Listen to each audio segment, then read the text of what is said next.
Again, earlier today, we were able to cast NightMare, take down players like Shadown, players like Shadown. And Aristri as well. He had a pretty good showing against the Protosses and the Zergs, but what about the Terrans? We're here to find out. As spawning in the bottom right-hand corner of Babylon, we have the German Terran player representing Team Mouse. It is HeRoMaRinE. And spawning in the top left-hand corner, we have his opponent. We have the South Korean Protoss player representing Team Abydos. It is NightMare. And I'm looking forward to this because NightMare is a very fast player. We have seen him week after week, time and time again, take down Korean players like Gumiho, take down players like Byun as well. Just able to keep up and sometimes supersede their speed when it comes to multitasking, when it comes to counterattacks. NightMare has been on fire against Terrans. But how does he do against a player like HeRoMaRinE? HeRoMaRinE is one of the Europeans that very rarely plays in the online tournaments, in these online cups where the regions collide, as opposed to Clem. For example, Clem and MaxPax as well, they play in ESL Open Cup Americas very often. They're pretty regulars in those tournaments, and as a result, they get a lot of practice against NightMare, they get a lot of practice against Byun, against Gumiho. HeRoMaRinE, he isn't a degen like the rest of them. He doesn't stay up until like 4 or 5 a.m. in the night to play in online tournaments. HeRoMaRinE, he goes to bed at a regular time, like a normal human. It's crazy. So yeah, because of that, we don't really get to see him too often outside of these big premier events. We don't get to see him too often against the Koreans. So I'm really curious to see how they do match up. As HeRoMaRinE is going to be going for a Rax Expand, going to be skipping his SCV Scout, skipping his Reaper, going for a Reactor first. So a very economic, greedy opener here from HeRoMaRinE. Let's go.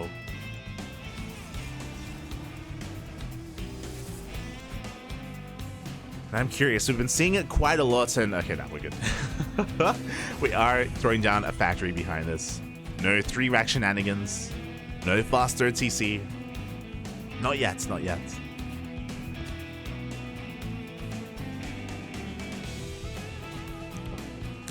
Likewise, NightMare is setting up for his own gate expand as well. As aggressive as NightMare is, I don't really think he's one to proxy or cheese too much. I'm reminded of the last time we had a PvT on this map and we saw it was Creator. Oh my god, Creator was an animal. Creator, he proxy Stargated with Void Rays and shield batteries. This was a couple of days ago against Clem. It was crazy. I don't expect to see that from NightMare is what I'm trying to say. He's not as insane as Creator, thankfully. Or maybe not thankfully. I don't know. It's hard to say. As Udep does commit to the Shade and does get an eye on the 1-1-1 of HeRoMaRinE. Does confirm the opener. Behind this, NightMare is going to be going for a Stargate. We'll see if he does commit into Phoenixes or if he goes into Oracle production instead. There we go. Phoenix is on the way. It's one of those builds that that Creator did the other day, which is like I thought this was dead, and now like I need to like keep my eye out for it. Like, like it's maybe it's a thing again. I don't know. As the Marines do rock up across the map, they're going to be threatening these adepts. The first adept is going to be going down. The shield battery finishes up, but a little bit too late.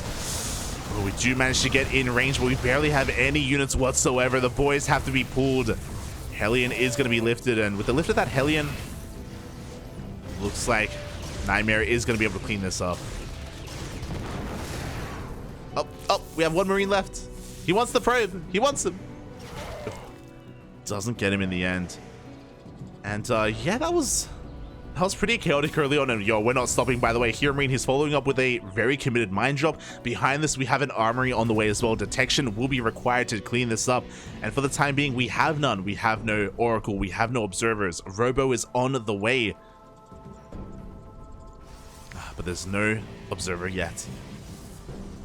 But yeah, I was about to say, despite how like aggressive HeRoMaRinE was being, NightMare, he only lost one probe, a sentry, and an adept. I do think that a lesser player may have just died then and there, would have snowballed out of control, as the mines are diving into the natural base. Oh god, there are 4 of them and we can't lift them all up. Up. Up. Ooh. 5 probes do go down. And it looks like we're able to clean up all of the other Widow Mines as well. That was pretty clutch. Unfortunately, that one mine shot did still go off, and that kind of makes it worth it. I say kind of. This was still pretty committed from HeRoMaRinE. It was 4 Widow Mines, and detection has arrived. Oof. NightMare does clean it up. And behind it, we're not going for another drop. I have noticed that, you know, there are some Terran players where if they get an armory, they just keep sending mines across the map, at least a second full mine of Widow Mines. Sorry, full medevac of Widow Mines. But HeRoMaRinE is going to chill instead. He's throwing down 4 more additional Raxes as well. This is looking like... Oh, never mind. I was about to say this is looking pretty committed, but we do have a 3rd CC behind this. He's already done here for HeRoMaRinE. Should be expanding momentarily. Meanwhile, back at home, NightMare is just working towards Phoenix Colossus. You love to see it. He was able to defend with the bare minimum with essentially purely Phoenixes. Now he's working towards those Colossi. And we're going to have a pretty similar tale. I say similar. Unfortunately, unlike the previous game against DNS, the stim is quite delayed, so HeRoMaRinE, he isn't working towards one big push because of the initial mine drop. So NightMare should be safe to take his 3rd, to saturate his 3rd, and also get a decent Colossus count up.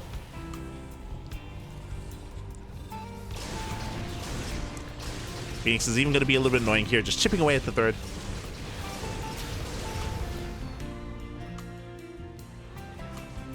Can't really threaten too much more.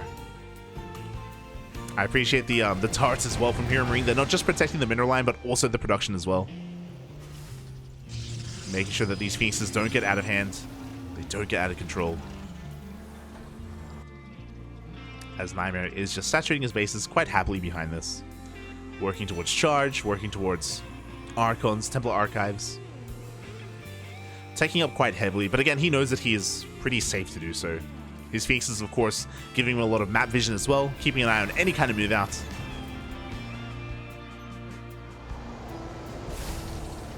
As the 3rd base does get saturated.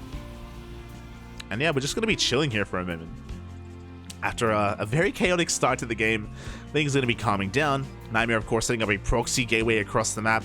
Actually already moving out here with 2 of his Colossi. A very bold move, especially considering how like entrenched HeRoMaRinE is. Stim just finished up combat shields as well. We've got 2 tanks. The tanks may be looking a little bit exposed. We don't really have that much to protect them. But we also don't have that much from NightMare. It looks like he wants to... Oh yeah, there we go. As he does warp in a couple of High Templar for Archons. Zealots as well. He's setting up for a surround, or at least a run by. And he wants to dive on top of these tanks. Oh, but there's not quite enough here, and... Yeah, NightMare, he runs into a brick wall. He loses a little bit too much. The Zealots across the map, or the Zealots at the 3rd base, they're going to be able to get some economic damage, but HeRoMaRinE, he doesn't care. He's diving on top of the Colossi. The disables are real. The first Colossus goes down. He's going to be even... Yeah, he gets the second one as well. Oh my god.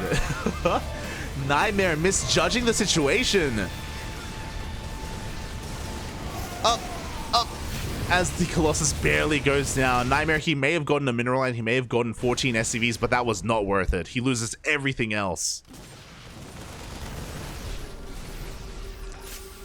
HeRoMaRinE, he was just so ready for a push. His tanks were well positioned. He had plenty on the ground to protect them as well.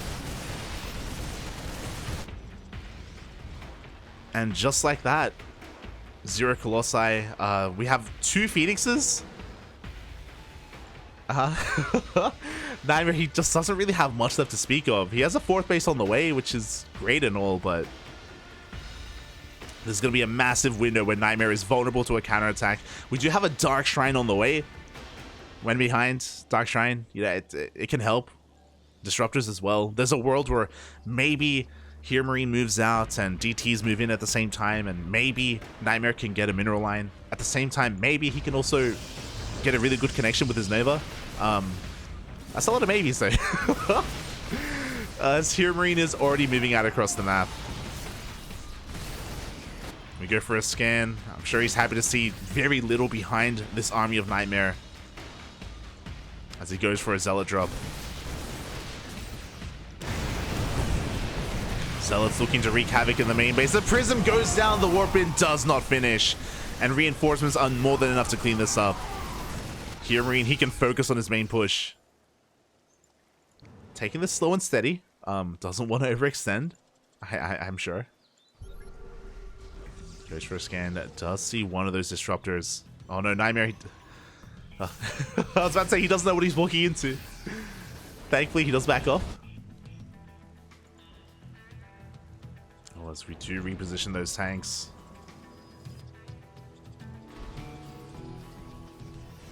Yeah, fourth base is going to be under siege, and NightMare, I don't think he can really stop this.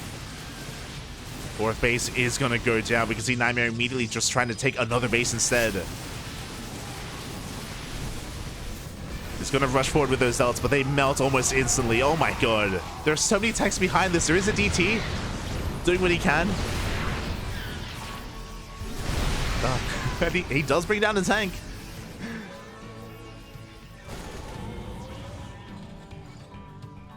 But alas, a pretty similar story to the last game for DNS, where NightMare is being starved out. Fourth base continuing to be denied. And there's nothing pressuring HeRoMaRinE from pushing into the third. He can just back off and chill from here. Is going to lose the tank for free. Has to be careful.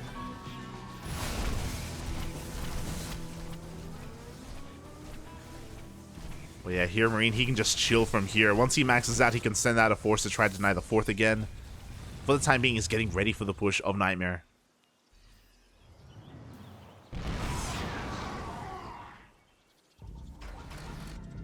And there is that force being sent out. Good Novas do take down 2 more tanks. Very nicely done.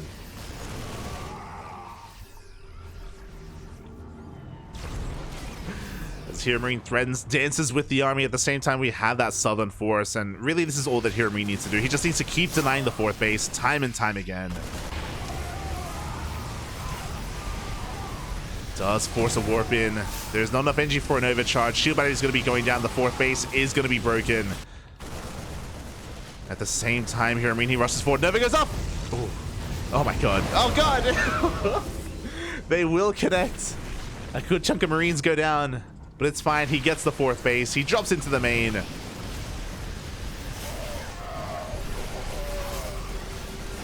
And GG gets called. It's just a little bit too much. NightMare gets pulled apart. And HeRoMaRinE takes game number 1. Oh, GG. A lot of that, of course, coming off of the push from NightMare. It was very, yeah, very questionable move out from NightMare. Just trying to break the 3 bases of HeRoMaRinE. If you remember with his first 2 Colossi. As soon as he committed to that push, he kind of sealed his own fate. He lost everything. He lost his Archons, his Charge Lots, his Colossi as well. And from that moment, HeRoMaRinE was in a damn good position. Oh.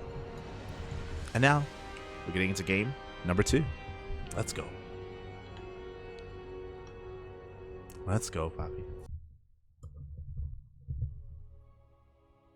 A strong start from HeRoMaRinE, but you can also argue that he was capitalizing on the mistake of NightMare. Maybe overconfidence from NightMare as well.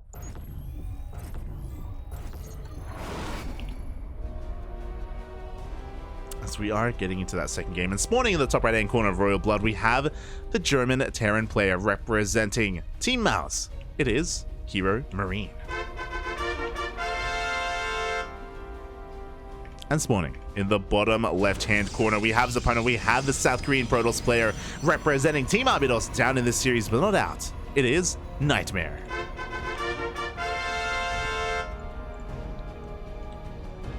Let's go. And that's what's brutal about this group stage, is that one mistake and suddenly your tournament life is on the line. This is a best of 3, not a best of 5. I think this was our biggest criticism. I mean, there was a lot of criticism when it comes to the ESL summer open bracket, but the fact that qualifying matches are best of 3s, like, that's so brutal. Oh my god. I understand though that they had a lot of games to play in a day, so like they needed the group stage and the tournament itself to progress, and they didn't want to hold things up. And best of fives can last a long time. I understand that, but yeah, suddenly HeRoMaRinE, he's one game away from qualifying into the knockout bracket.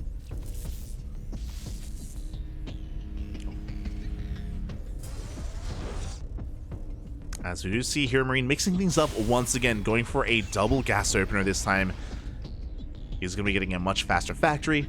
He's going to be getting a delayed CC. As NightMare is just trying to be as annoying as possible with this probe. Tasing away at all these SCVs. Shouldn't really get anything done though. Shouldn't like get a kill or anything like that.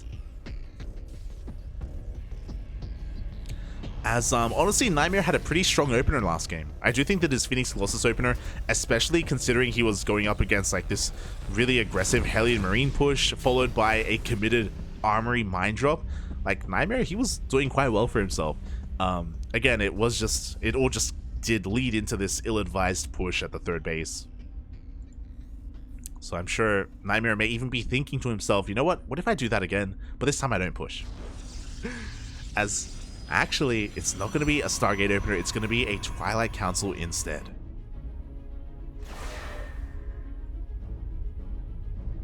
So Blink is on the horizon.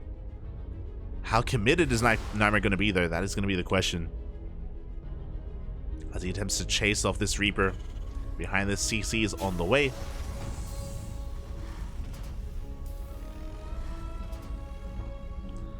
HeRoMaRinE is just going to be setting up here into this. If you recall, I think last game he went for a 1-1-1 before natural base. I think he went for a much more aggressive opener, but this time the natural is on the way. Mines as well, so we're just setting up for a mine drop, I imagine, or maybe a marine mine drop. Has been quite popular recently. As HeRoMaRinE, he desperately does want the scout. He ignores the stalker, gets into the mineral line, gets one probe, and slips into the main. Gets eyes on the Twilight Council, sees it researching, and knows it's not any kind of weird DT opener. Is aware of the blink. Oof, oh my god, not just aware of the blink, but he's actually getting a lot of damage done. 4 probes go down. More than I thought really would. And that's a pretty good start here for HeRoMaRinE. Meanwhile, here comes that medevac. We have plenty of Marines. We have that one Widow Mine as well. Oh, sorry, 2 Widow Mines. And he is now going to be getting ready here for the follow-up. Meanwhile, NightMare looks like he's only going to be staying on 2 gateways. Now, off of a Twilight Council opener, you have a couple of different variations. You can have a 2-gate into a fast third. You can have a 3-gate opener and a more committed 4-gate Blink Stalker opener instead. We can see we're only going to be staying on 2, and NightMare is a lot more focused on his economy. So a very macro-oriented opener here from NightMare. He's not looking to be aggressive at all. And this medevac should confirm that. As HeRoMaRinE is coming in for the drop.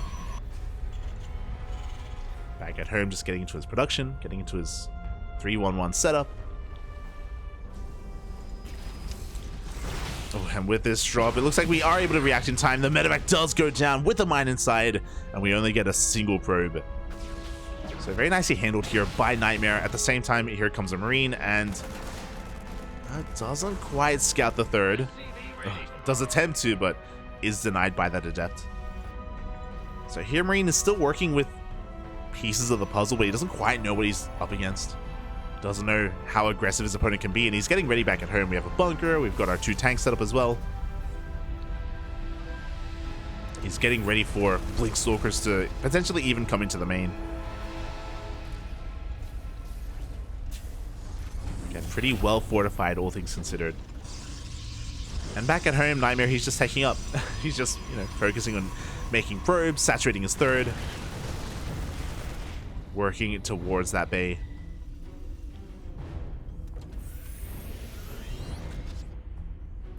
And especially after dealing with that drop, NightMare, he has had a pretty good opener for himself. As I say that, Raven comes in, 2 more probes do go down. Raven does survive. It was a double Raven opener here from HeRoMaRinE. Thankfully, he does keep one at home, just in case there's an observer. Just in case he does need it. And yeah, we're just going to be chilling here instead. Again, NightMare has been able to get away with a lot, and this is a bold move here as well. Not something that too many Protoss players do, but he's actually going to be skipping Colossus and going straight for that Disruptor instead. It's a very high risk, high reward. Going for the Disruptor first. And yeah, he's going for a second one as well. Okay. Let's go, NightMare. Let's go. Of course, it means you have less consistent splash damage, but obviously there's a lot more firepower in the Disruptor. Like, it can pop off and just win you a fight then and there if you do catch your opponent out of position, or maybe they aren't able to split in time. Meanwhile, the Raven harass just doesn't stop. Ooh, 12 probes going down in total. Quite a lot over the course of this game. I mean, I'm sure a lot of it did also come down to the Hellion at the start of the game, getting 4 probe kills, and oh my god, we just get even more! No reaction out of NightMare! Oh god! As we even pull in a little bit too early as well. 5 more probes go down, and HeRoMaRinE, he's pushing out across the map. NightMare, he doesn't know. He does have an observer. He did spot the move out. He assumed it would be on the right-hand side, but no, HeRoMaRinE, he slips in towards the left. Tanks are looking to siege. We have a disable in the first Disruptor. We have 2 more behind it. First Nova will connect on those Marauders. We have 1 more left. Good split towards the end. But that was a lot of friendly fire. Oh my god. The Traitor Mine. Did you see that? So many Marines just got annihilated by that Widow Mine. And NightMare will be able to hold. As I say that, the Stalkers are being pulled out of position, and HeRoMaRinE is coming in from behind. He's going to be able to catch a lot of these Stalkers. And he's committing. I'm sure these Disruptors look a little bit juicy, but he does dive into the main base. Behind this, we do have a 3rd CC about to finish up, forcing the recall into the main. As more Novas do go up. NightMare, he's going to be able to hold it once again, but he's being pulled out of position. No, we have plenty of Stalkers at the 3rd base as well. We focus out the medevacs. Unfortunately, the empty medevac of that. Splits once again looking good, and HeRoMaRinE, he's snowballing out of control. He's really just rallying everything he has across the map, and he's barely breaking through.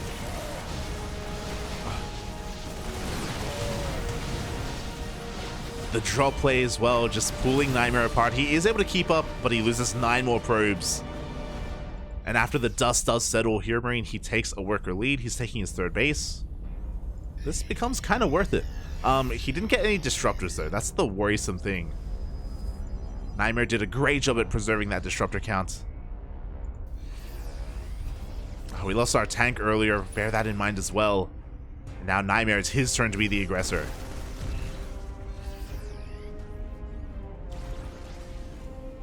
Oh my god. That Widowmine killed the Disruptor.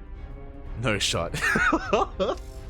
There used to be 4 Disruptors, now there are 3. The value Widowmine. Like, it had to make up for killing all those Marines earlier. Had to make up for it. As we're looking to stim on forward. Oh, we do bait out 2 Novas.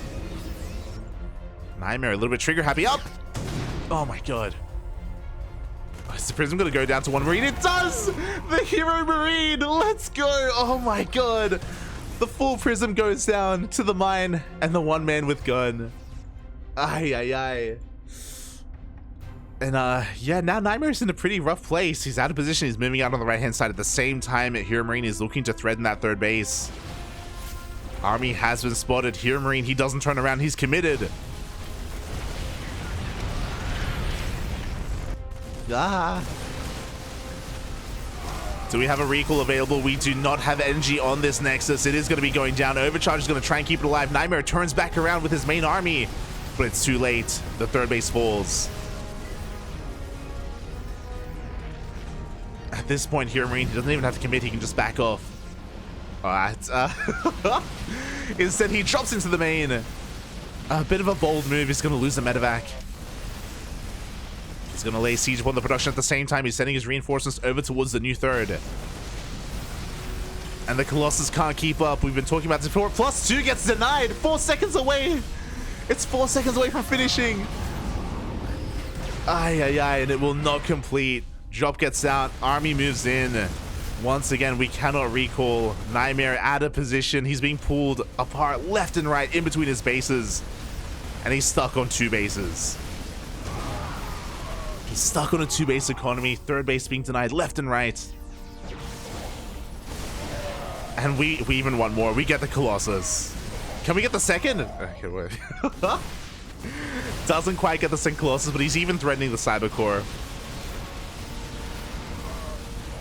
We've been talking about like the downside of walling off the Reaper cliff. This also walls off the Colossus cliff, which means if the Colossus needs to rotate between the 3rd and the main, they have to go the long way around. Cybercore goes down, no more Stalkers. And what does NightMare have left? He still has those disruptors. He has been keeping them alive. 1 Colossi, that is it. That's all he has left. Again, everything just cascading in favor of HeRoMaRinE. As soon as he tried to counterattack across the map, he didn't commit to the base trade. Couldn't recall either. GG gets called. NightMare taps out, and HeRoMaRinE, he takes the series 2-0. Ah, GG.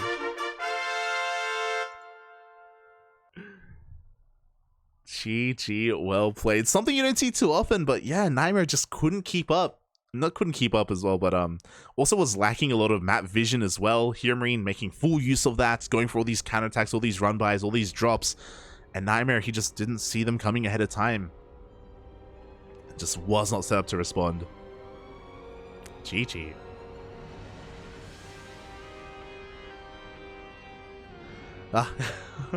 And with that, HeRoMaRinE, he does advance on into the main event, into the knockout bracket. GG, well played. NightMare, he was knocked down into the lower bracket, and for those of you who maybe weren't here, we were casting it live. We did cast the second qualifying match, which was NightMare versus Shutdown. And even though earlier we casted NightMare take down Shutdown 2-0 in a pretty convincing fashion, the second time they faced off, it was a different story. I do recommend checking out the VODs if you're interested in that PvP, but Shutdown popped off so hard, and he actually did defeat NightMare in a PvP, and NightMare, he got knocked out in the open bracket, in the group stage. He didn't make it into the main event. And that was one of the many upsets that we did have here in the open bracket of ESL Masters. It was heartbreaking, you know, so many big names, but that was a proper upset for Shutdown to bring down NightMare, to deny him entry into the knockout bracket. NightMare, he flew all the way over from Korea, and yeah, his tournament run ended here and now in Group B. GG, well played. And yeah, what a series. It didn't go the distance, it didn't go all the way to game 3, but it was pretty dynamic nonetheless. Definitely had a great time. I do think that the standout series was probably still HeRoMaRinE versus DNS. It was far more back and forth, and it was really cool to see DNS going toe-to-toe with HeRoMaRinE. Really cool to see. Here, NightMare also had a pretty strong showing, but game 1 especially was a little bit misguided. Game 1 was brutal, with HeRoMaRinE just completely taking advantage of some of the mistakes that NightMare was making. But yeah, GG, well played. Hope everyone had a great time. That was our final series of the night. That's us wrapping up Group B. I think we've casted almost every single series in Group B, so yeah, it's all in the books. And we're looking to come back next week. With Group C instead. Our goal here, of course, is to cover every single one of the groups and make sure that everything gets casted. So next week it's going to be Group C, the week after Group D. So we have 2 more weeks of ESL Masters replay casts. For those wondering, the majority of these matches were not broadcasted live. They were held, but there weren't that many English casters.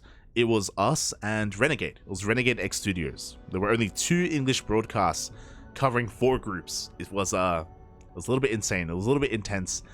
Even though we were trying to cast as much as we couldn't cast everything live. So that's why we're here. That's why we're here covering the replays. So yeah. GG, well played. Hope everyone had a great time. Hope everyone enjoyed the TvPs. Again, shout out to HeRoMaRinE. He was the only Terran player out of 32 players in the open bracket. He was the only Terran. He makes it through. Makes it through in first place in Group B. GG. And if you're interested in some more of the CranKy Duckling broadcasts, we have another broadcast tomorrow. In less than 24 hours, I'm going to be casting with Asher. We're going to be casting NA Apprentice. We already casted Group C of NA Apprentice, but we're going to be covering Group D. It's going to be featuring players like Davo, like Disrespect. There's a Protoss player as well. Hold on. NA Apprentice. Let me quickly double check. Who are we casting? It's going to be... Here we go. Davo, Disrespect, Pili, and Cognite. So if you're interested in supporting the North American scene, NA Apprentice is basically like GSL, but for the Americas. Not just North America, it is also open to Latin America as well. So Latin American players, Americans, Canadians, they all come together for NA Apprentice. So if you're interested, we're going to be live with Group D tomorrow in less than 24 hours. Pretty similar time, or the same time that we started this broadcast, but tomorrow instead. So if you're interested, we got you covered there. Meanwhile, another PSA, Home Story Cup. Home Story Cup is taking place this weekend. Because of that, there is no World Team League. Because of that, there is no Kung Fu Cup this week either. A lot of the major online events, they've postponed in favor of Home Story Cup. You know, we don't want to clash with them. We don't want to, you know, take like viewership away or force people to make a decision between watching one or the other. Same with the players. Obviously, the players that are traveling won't be available for these online events. So a lot of online tournaments are going to be going on hiatus. And yeah, Home Story Cup is going to be this weekend. So make sure you tune in. It's going to be a lot of fun. Home Story Cup is always a great time. It feels like Home Story Cup is like a community experience first and like a tournament second. Like obviously there are a lot of really good games, but I think we all really love to see like the players interacting offline, you know, like having all these like mid-series like segments, like the banter between all the players casting as well. It's always a lot of fun, always a great time. Sometimes some awkward moments when with certain players aren't necessarily the best casters, but you know, they have a good showing anyway, and it's always a good time. I actually haven't seen the lineup. I know the groups have been revealed. Home Story Cup. Who's gonna be playing? I know there were no qualifiers. Everything was invites. Yo, we got some big groups. We got some big boy groups. It's going to be DNS. Yo, we saw DNS earlier. Geralt, Harstem, Drogo, a lot of Europeans. Do we have any Koreans? Very few, actually. Very few Korean players. We have Gumiho and Solar. Little bit surprised. Yeah. Oh my god. Do we have Estrella at least? We must. No Estrella. We have Trigger instead. Okay, interesting. So mainly European, mainly European focused, but we got a couple of other standout players as well, like Gumiho, Solar, and Trigger. So yeah, it is going to be at least a little bit more international. And again, I'm sure it's going to be a lot of fun as well. Going to be a good time. Good time, Bobby. Good time. So yeah, make sure you tune in to those streams. I believe there's also going to be some community streams going on as well. I believe Steadfast and Cats, they're going to be the B and C stream as well. Oh. Yo, I gotta slip into those DMs. But yeah, we do have plenty going on here over the weekend. We're still going to be live on this channel, just not with our regular events. Just because a lot of these online tournaments are taking a hiatus, we're going to be live on Saturday with KSL. KSL is not going on hiatus, which makes sense because a lot of the Koreans are still going to be in Korea. So KSL will be going on Saturday, and on Sunday, we have a very special broadcast. We have access to the GSL replays, the GSL qualifier replays. As you know, GSL qualifiers are not broadcasted live. They are never broadcasted live. But we have the replays, and we are going to be casting them on Sunday on this channel as well. before Home Story Cup. So we're probably going to wrap up the GSL stream, and then we're going to be raiding Home Story Cup afterwards. So yeah, the qualifiers did take place a couple of days ago. They did wrap up, and we have all of the qualifying matches. So we're going to be going through a lot of them. I actually haven't decided which ones yet. There's a lot of matches. We may split it up into 2 broadcasts because there are so many games, and I want to cast as much as possible. So yeah, at least the first of potentially 2 broadcasts is going to be on Sunday. So stay tuned. Stay tuned for that. I love to see you interacting offline. Oh, you're an animal, pup. You're an animal. So yeah, with that, GG, well played. I hope everyone had a great time here. Again, our next broadcast is going to be tomorrow for NA Apprentice, and keep an eye out for Home Story Cup. If you want to tune in to more of the CranKy Ducklings, follow us on all the social medias. We're on Twitter, we're on Facebook, we're on Instagram. We have a Patreon if you want to support us monetarily, and we also have a YouTube channel. If you can't tune in live, and if you want to tune into some of the VODs, we have over 4,000 matches on YouTube. It's crazy. I didn't look until the other day. I think we have like 4,500 VODs on YouTube, and we have even more that we have to publish. So got a lot of content on YouTube if you're interested. I know watching VODs isn't the same as watching things live, but it's all there if you want to tune into some of that. Oh. Any idea what time Australia on Sunday? 6 p.m. 6 p.m. AEST. 6 p.m. So mark it on your calendars. That's 5 p.m. KST. 5 p.m. KST. There you go. So it's going to be in the afternoon. As we're done here for today. If you want to tune into myself, I was actually laddering just before this cast. So if you're interested, !light in the chat. Hold on. ! socials. Light in the chat. If you want to follow me there, I do stream whenever I can. I'm going to be streaming maybe some Diablo 4 over the weekend as well, and some Zerg ladder gameplay if you're interested. So I have that there. Have that there for you if you're interested. Otherwise, thank you for watching. We'll see you guys tomorrow with some American StarCraft. Let's go. See you then. Bye.